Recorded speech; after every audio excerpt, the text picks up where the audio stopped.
Welcome to Masters of Growth for Plaintiff Law Firms. This is where we sit down and talk to industry leaders to bring you lessons, stories, and insights that will help you grow your revenue, margins, and the happiness that you have at work. David, I am so excited to have you on this podcast and to have this conversation with you. I read your book a few months ago and was captivated by the premise and some of the details that I read in the book. And honestly, ever since then, I was like, A, I just want to chat with you, and B, would love to do a recorded session with you. So really excited about this conversation.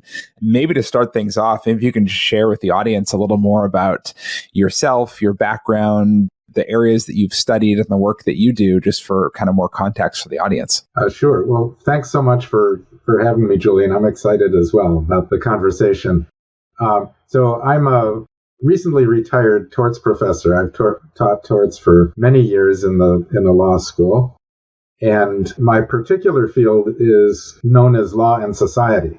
So law and society scholars not only study legal doctrine, legal procedures, and so on, but they also use the methods and the theories of social sciences to come at questions about law in a slightly different way. So we're interested in not just the theory of law or the logic of law, but how do things actually work? How do people actually experience the law? What institutions are actually functioning in the ways that they were intended?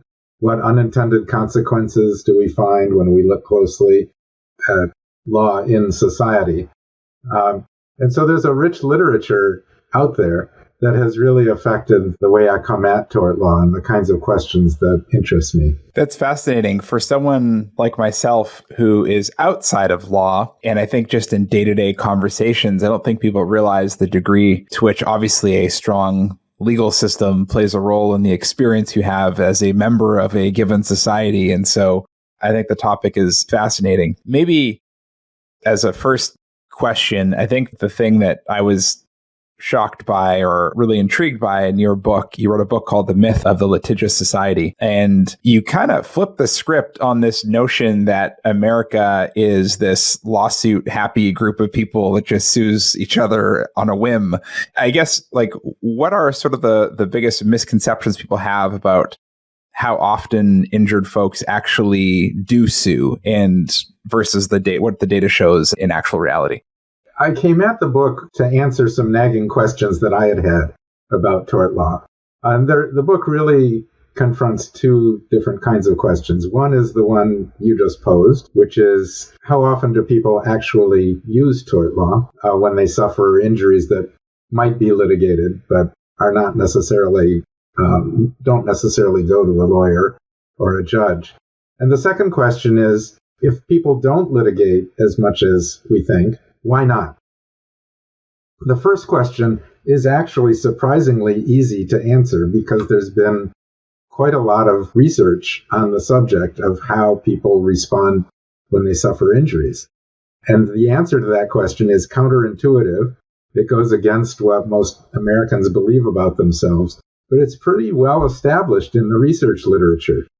And that is that people, when they suffer injuries, mostly lump them. Lumping is the term we use for absorbing the harm without making a claim. And that is how the vast majority of Americans, and for that matter, people in other countries as well, how they respond to injuries. So the second question, which is the one that was quite a bit more difficult to answer, is why? Why do people lump so much? Why don't they litigate in the way that we usually expect? And maybe before we get into the why, one of the numbers in your book, you referenced a few different studies and surveys and some literature that suggested that 9 out of 10 people that have suffered an injury of some kind and could make a claim don't. Is that right? The numbers that these surveys have produced are along those lines. When people suffer harms that they might litigate, 9 out of 10 people do nothing. 4 out of 100 will consult a lawyer, and 2 out of 100 will actually file a lawsuit. 4 out of 100 will consult a lawyer. Just consults. Those numbers, they vary a bit from one study to another because people use different methodologies and different databases. But actually, when you think about it, the situation is even more dramatic than that, because the studies of injuries that they use involve accidental injuries, that is, sudden traumatic harms, and the way people respond to those. But there are a lot more injuries out there that are not captured by those surveys. Medical malpractice cases, sexual harassment, intentional infliction of emotional distress, pharmaceuticals and other substances that cause injuries down the line, that cause illness or injury down the line. None of those injuries are really captured by the studies of how people respond to accidents. Right. So those are all ones that, that makes a lot of sense because, these studies are focused on, you slipped and fell, you got in a car accident, dog bite, whatever. But then there's a whole other category of injury that aren't necessarily these sudden accidents that could be a delayed onset of something that you then later realize is an injury. Yeah, that's fascinating. Now, you could object to those findings by saying, well, people were injured, but we don't know if they were injured as the result of somebody's negligence or not. And there have been some really fascinating studies that address that issue.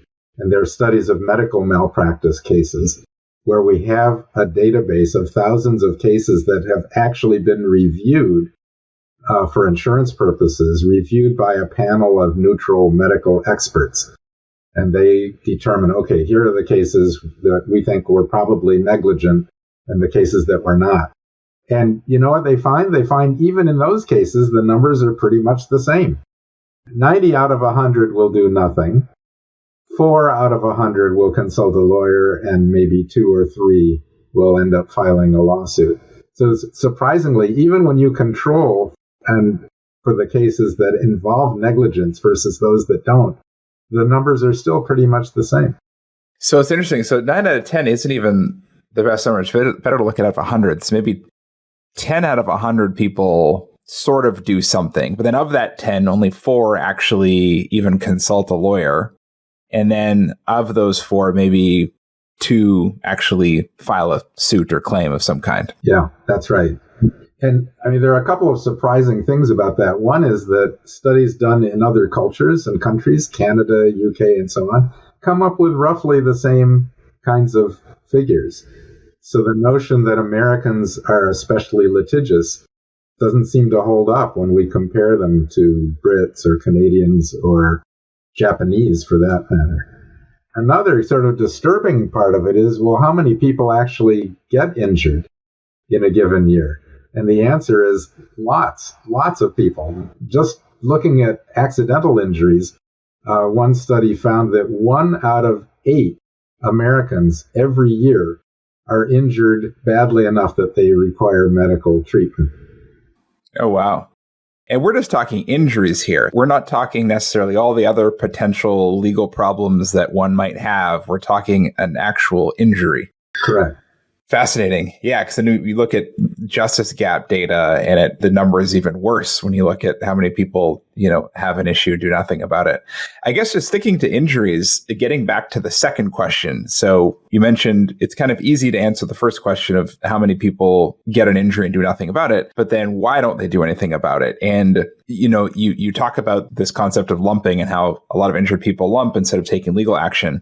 What's stopping them from picking up the phone and calling a lawyer? There's billboard ads everywhere in every mile of road across the country to call someone. Like what's preventing them, do you think? Yeah, well, that was the journey that this book took me on. And I offered different kinds of explanations. But a good starting point is one that we torts scholars don't usually think about. And that is, what does it feel like to be injured? What's the experience? What's the capacities and incapacities of someone who's just suffered an injury? So I looked at a lot of the literature, medical literature and sociological literature about the experience of suffering a serious injury. And people who are injured find that their lives have changed in very dramatic ways. They have little energy. They're often on medications that blur their thinking. They find it difficult to communicate. They're socially isolated, so they can't sort of compare notes or plot out strategies with people who are usually their friends. So people are not in very good shape. They're not the sort of clear decision makers that we torts professors often assume when we talk about whether people will launch a lawsuit or not. These are folks that are having serious problems just dealing with their own lives, and to take on something as complicated and demanding as pursuing a claim, that's beyond what many people are capable of doing. Another thing you suggested, I can't remember if this is in our conversations or the book, but you talk about this concept of just normalizing injuries and that people don't pursue a claim because they view a certain injury as normal. What do you mean by the normalization of injuries, and why is that such an important explanation of, or why these injury victims are lumping? So, tort claims are based on the assumption that the defendant has done something abnormal, that he or she has violated community norms, that something extraordinary has happened and that produced the injury. But some injuries are viewed, first of all, not as injurious at all. For example, hazing in sports. When, someone has experienced hazing, they don't go home and say, hey, Mom, I was just injured by my teammates. Hazing is meant, if you're tough enough, it doesn't hurt. And it's certainly not meant to injure somebody. It's meant to welcome them into the team, and it's a sort of rite of passage.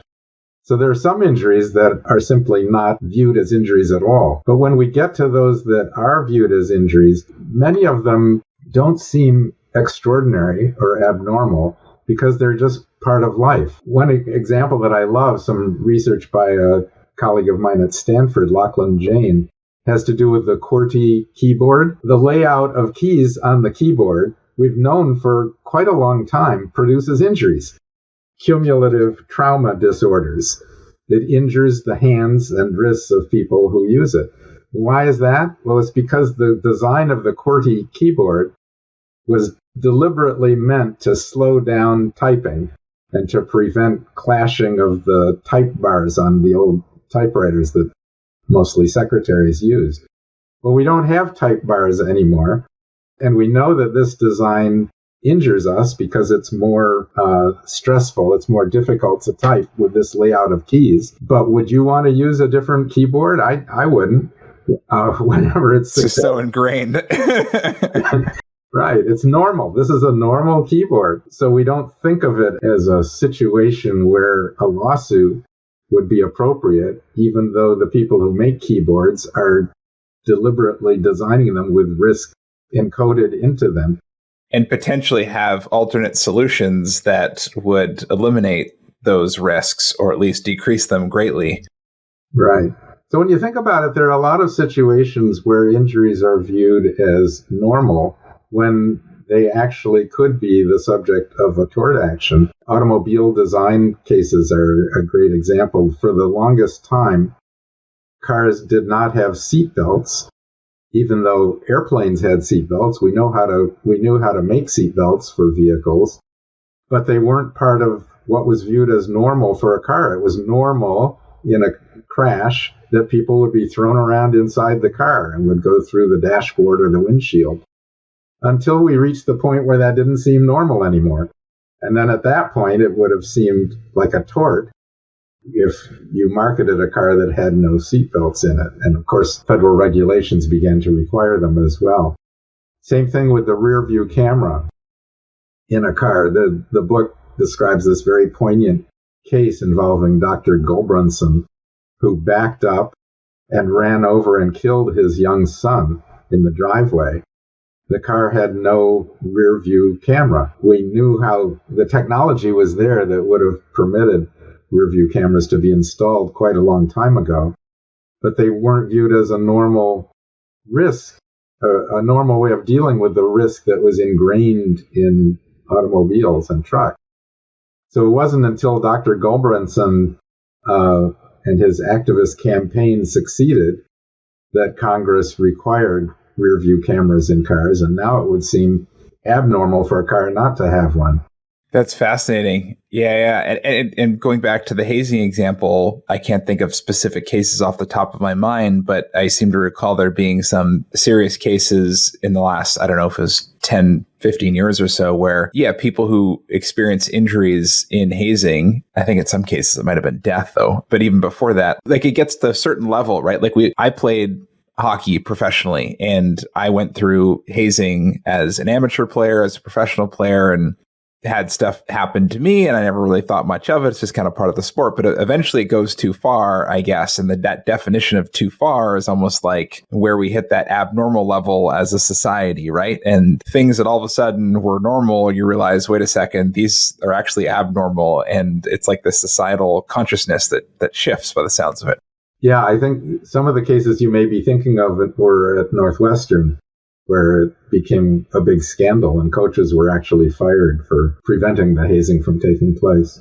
But those are the rare cases. I think in the vast majority of cases, it would be more like your experience. This is just a normal part of being on a hockey team.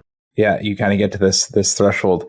Fascinating. Another thing you talked about is this concept of self-blame and how that's a big reason why people often, don't make a claim, don't sue, even when clearly there's a case. Like, why do you think that is? And how do you think lawyers can help potential clients move past this self-blame? Yeah, the more I learned about this, the more I became convinced that self-blame is a really significant deterrent to bringing a claim. I found some social scientists that wrote about what they called the just world theory, that people believe that in a just world, folks don't suffer harm unless they deserve it, unless they did something wrong, that pain is a form of punishment for some fault of their own. And in fact, there were medical studies of people suffering from severe pain, found that they blamed themselves for the pain they were enduring. I think that the role that religion has played a role in some of this as well. I've found in my research, and others have reported also, that injuries are viewed as part of God's design, as a Christian might say, or as the result of karma, as a Buddhist or a Hindu might say. And therefore, to challenge them, to blame anyone but oneself, is really is a form of sacrilege. And it can only produce more misfortune, maybe more injuries in the future. So the better response is to accept one's own responsibility for an injury and just suck it up and go on. That is so fascinating. If I can recap that a little bit, this self-blame could come from this sort of just world hypothesis, like you mentioned, where karma is a great example, where kind of what goes around comes around. So if I get some injury, I sort of blame myself because maybe in some way, shape, or form, my past behaviors sort of led to this. And it's like, this is just a part of life. I need to suck it up, keep going. I'm not viewing this as an abnormal thing. I'm viewing some way that I deserve this. And I imagine sexual assault, sexual abuse is probably even more so, just around sort of self-blame and looking backwards at, how did I get here? When in reality, this is an abnormal, to your point earlier, this is an abnormality, and this is the case, like this is an injury. Yeah, I think, sometimes conducting studies in other countries and other cultures helps us to understand our own better. And I've done quite a lot of research in Thailand. I served in the Peace Corps there many years ago. And there, when we interviewed injury victims, it was so clearly apparent. They would mention, we would ask them, well, what caused your injury? And they would mention this cause or that cause.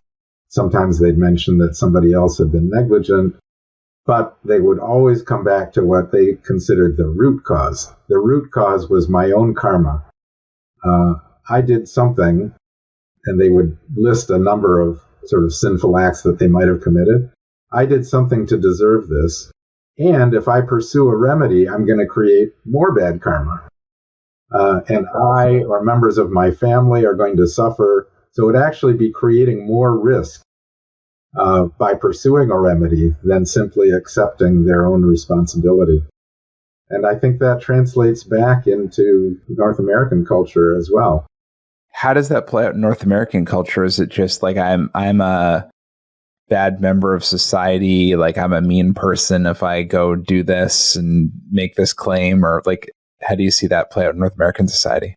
I mean, one example that sticks in my mind is an interview. I did research some years ago in a rural Midwestern community. And I interviewed a woman whose daughter was injured in a way that was consistent with a negligence action. That is, she was injured playing on the dumpster that was negligently maintained behind a auto dealership. So she was one of the few people that actually consulted a lawyer. The lawyer negotiated a small settlement with her. And then some years later, she told me, this was a huge mistake. Since then, I've become a more religious person. I realized it was my fault that my daughter was playing there. I should have been watching her. This lawsuit has brought me nothing but misery. It led to a divorce from my husband and very little monetary compensation. You know, the blame was mine. I should have accepted the blame. The results of claiming were entirely negative. And now I've recovered my religious faith, and I realized that what I did was wrong. Oh, wow. Wow.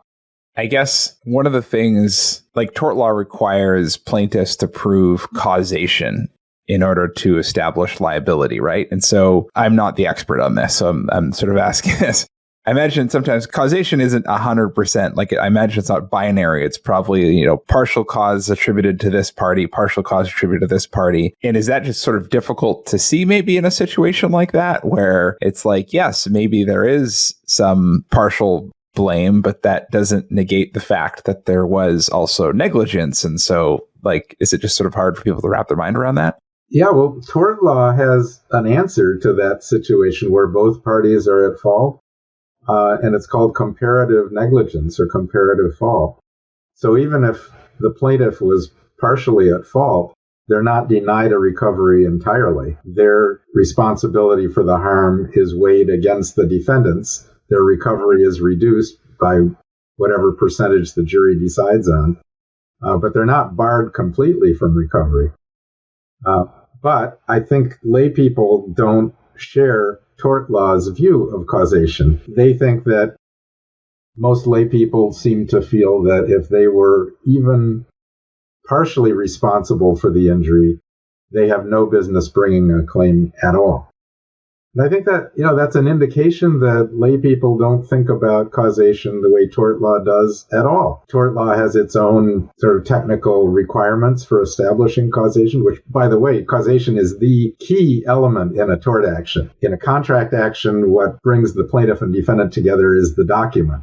In tort law, what connects the plaintiff and the defendant is causation. Every plaintiff has to prove that the defendant was the cause, in fact, of the harm, or they don't.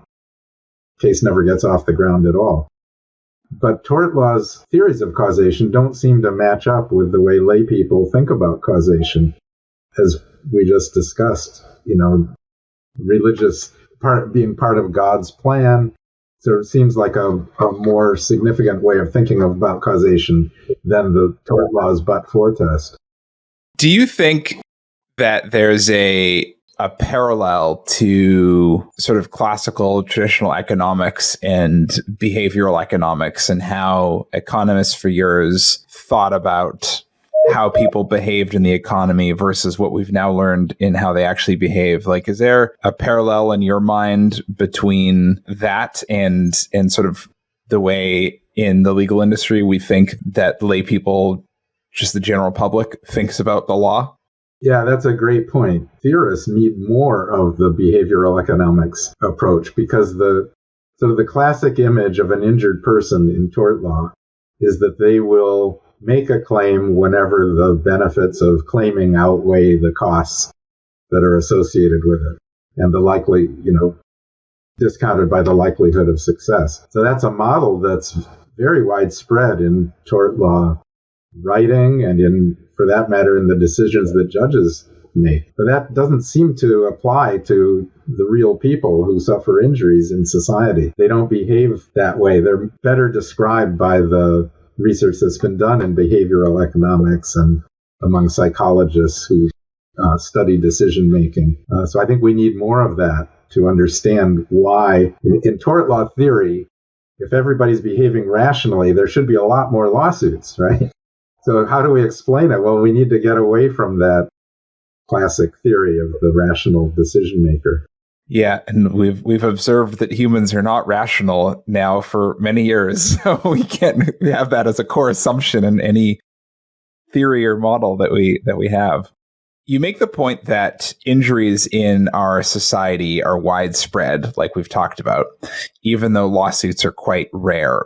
What impact do all of these injuries have in America, at least? And what is the result of our failing to provide compensation in these cases? Like, is there a societal impact for people not claiming, or like what amount of claims ensures that tort law functions to move society forward in a way that we would all want? That's a great question. I was careful to say in the book that I'm not advocating that every injured person should bring a lawsuit or that we should necessarily have a lot more lawsuits.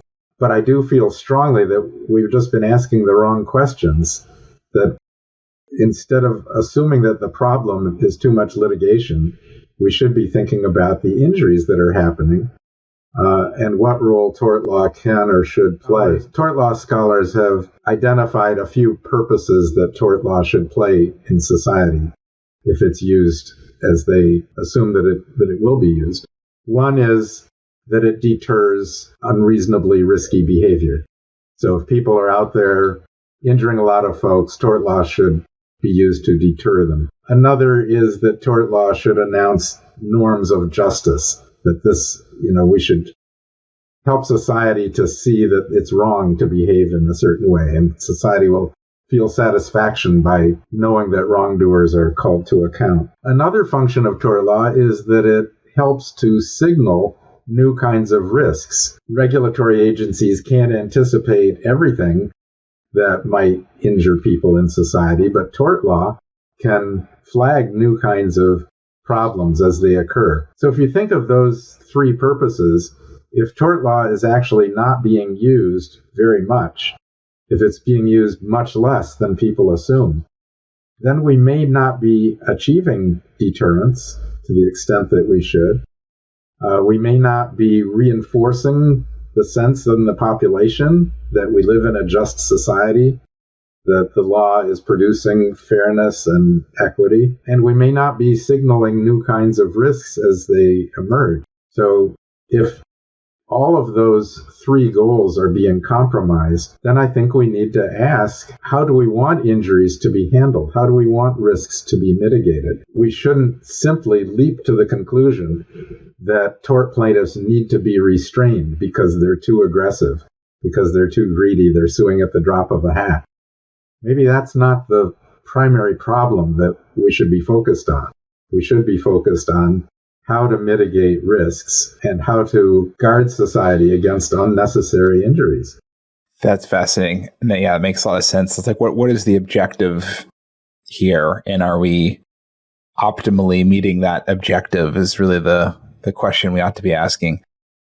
Where do you think this narrative came from, or this sort of cultural belief that we live in such a litigious society where people just sue at the drop of a hat? Is it because the prevalence of injury advertising, injury firm advertising and stuff? Like, where does all this come from? I'm just curious to know what you think about that.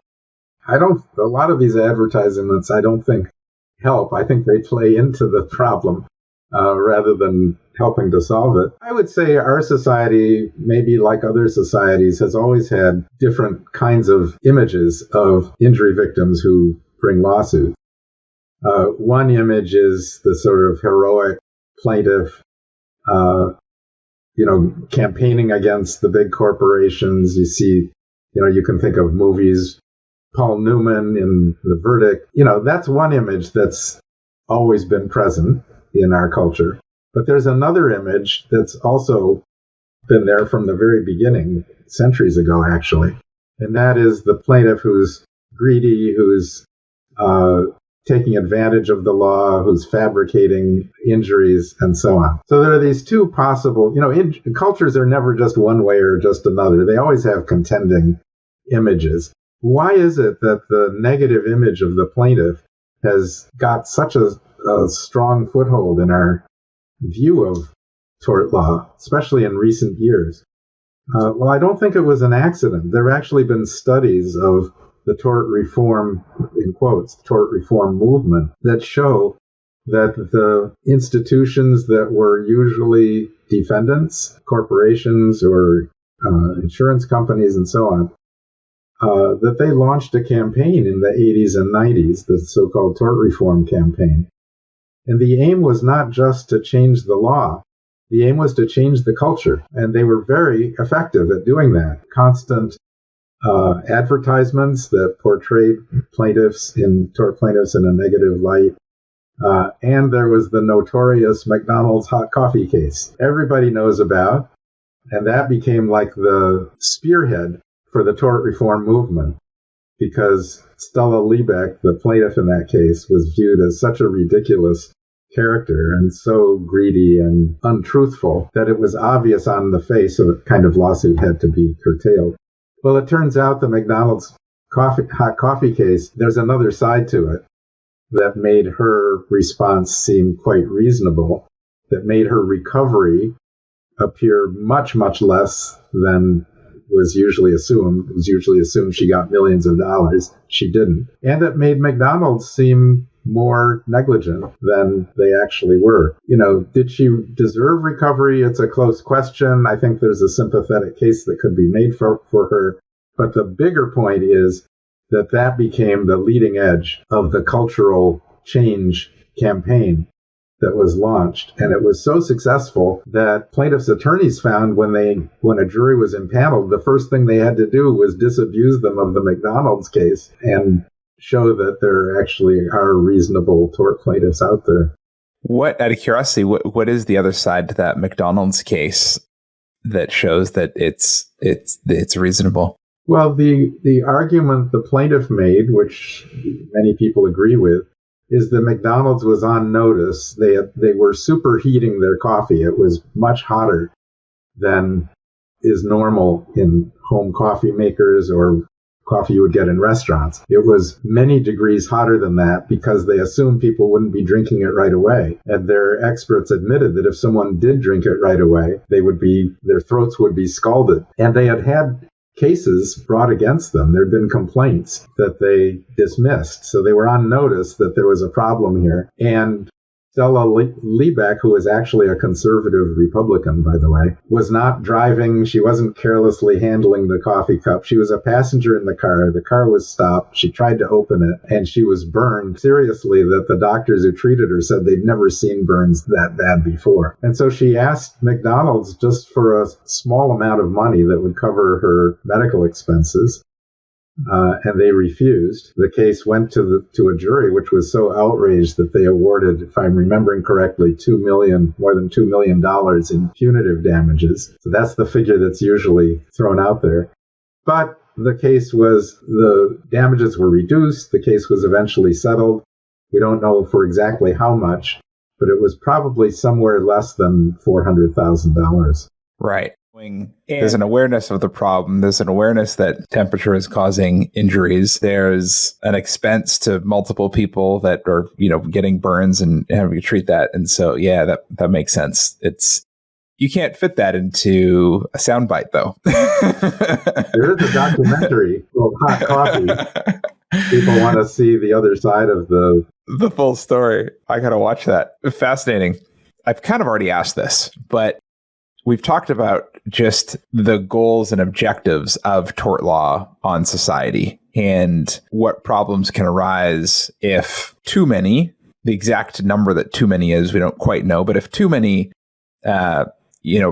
proper claims are simply lumped instead. I guess, how would you explain to injury victims that they are part of something bigger and pursuing a remedy to their industry or to their injury actually could be for a good cause? Like, how would you go about explaining that to a victim, to an injured party? That's a challenge. I think first of all, you have to overcome the initial problem that they may be too disabled themselves to deal with bringing a claim. So to add to their burden and add to their stress may not be an easy thing for them. You would have to overcome what seems to be a universal tendency towards self-blame. So there's going to be some feelings of guilt that would have to be addressed directly so that people would realize that it's not necessarily a selfish thing to hold somebody to account. And then I think the broader social impact should be explained as well. In Stella Liebeck's case, for example, the hot coffee case, if you don't make a claim, then more people are going to be injured in the same way. Tort law depends on people coming forward. It's the injured party that's the dynamic in the process of tort law. That if people don't come forward, then abnormal, unreasonable behavior is going to continue. You have a responsibility to prevent other people from suffering the same harm that you've suffered. So, I don't think it's going to convince everybody, but it might help to get beyond the idea that tort plaintiffs are only out for themselves. That makes a lot of sense. And I think that's really helpful to explain to people who might be feeling that sense of guilt and self-blame and be normalizing a situation, which is so easy to do. That makes a lot of sense. I used to ask my students, once you understand how many people get injured and don't do anything, how do you feel about that? And one student said, well, as a lawyer, I feel pretty good because I realize there's a vast untapped market out there. So in a sense, lawyer advertising, when it became legal, one of the goals was to tap into that market, to let people know that they have a claim that they can bring. But as you were suggesting earlier, the billboards, the quality of the advertising is not usually what we would hope for. And it sort of reinforces the negative view of tort plaintiffs. So we all see those and we think, they're right. The tort reform people are right. The tort plaintiffs are just greedy, and their lawyers are just greedy, self-serving individuals. Advertising is definitely a two-edged sword. Well, David, I could talk to you for hours about this. This has been wonderful having this conversation. I think there's so many nuggets of wisdom in here. I'm going to put a link to your book in the show notes for people to access that directly. Is there any other way, if people wanted to connect with you, chat with you, ask you questions, what's the best way to connect with you or learn more about your work? If you're open to anyone to connect to you, you don't have to have anyone connect with you. Well, at this point, email is always a good way to reach me. So my email address should be available in connection with the book. I feel that the book helped me to answer this question that had been bugging me for a long time, but it's only the start. There is really not enough is really known about this vast body of people who lump rather than claim. And the more we can learn, the better. Yeah, it's fascinating. Well, I'll leave a link to the book, and I'll put your email in the show notes as well. And thank you so much for having this conversation. I think it was awesome. Thank you. It was a real pleasure talking with you.